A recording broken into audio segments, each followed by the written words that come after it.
Home preparation is always good, but home preparation లో ఉన్న dangerous dark side ఏంటంటే distraction. Book open చేస్తామా, wait కొంచెం పాప్కార్న్ పక్కన పెట్టుకుని లేదా ఒక బఠానీలు పక్కన పెట్టుకుని తింటా చదువుకుంటారు, జంతికలు తెచ్చుకుంటారు పెట్టుకుంటారు. కాన్సన్ట్రేషన్ అంతా జంతికలు తినడం మీద ఉంటుంది కానీ బుక్ చదవడం మీద తక్కువ ఉంటుంది. మధ్యలో మనము వాటర్ తాగడానికి వెళ్ళొస్తాం, వాష్రూమ్కి వెళ్ళొస్తాం, లేదంటే మళ్ళీ అబ్బాయి ఇదంతా కాదు మళ్ళీ సెటిల్ అవ్వాలని చెప్పి చాక్లెట్ పక్కన పెట్టుకుంటాం. ఈ చాక్లెట్ అయ్యేదాకా నేను చదువుకుంటాను, నువ్వు చాక్లెట్ తింటానే ఉంటావు, చదువుకోవడం అవ్వదు. ఇంట్లో ఉంటే ఇలాంటి డిస్ట్రాక్షన్స్ ఉంటాయి. ఇవి డిస్ట్రాక్షన్స్ అని అనుకోరు, ఎవ్వరు కూడా అనుకోరు. ఏముంది తింటా చదువుకుంటున్నాను అనుకుంటావు, కానీ తింటూ చదువుకోవడం వల్ల తిండి మీద ఎక్కువ వెళ్ళిపోద్ది మనకి, దీని మీద తక్కువ వస్తుంది. సో చదవడం అంటే ఈవెన్ ఫుడ్ వాటర్ కూడా నీ చుట్టుపక్కల ఉండకూడదు. ఫుడ్ వాటర్ కూడా నీకు డిస్ట్రాక్షన్. ఈలోగా సరదాగా అమ్మ వస్తుంది, ఏదో క్వశ్చన్ అడుగుతుంది, నువ్వు మాట్లాడతావు చదువుతావు. అంకుల్ ఎవరో వస్తారు పలకరించడానికి, లేదంటే చుట్టాలు ఎవరో వస్తారు.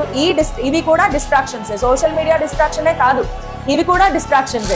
సో ఇలాంటి డిస్ట్రాక్షన్స్ కి వెళ్లకుండా ఉండాలంటే హోమ్ ప్రిపరేషన్ అనేది జాగ్రత్త అమ్మా. ఓకే.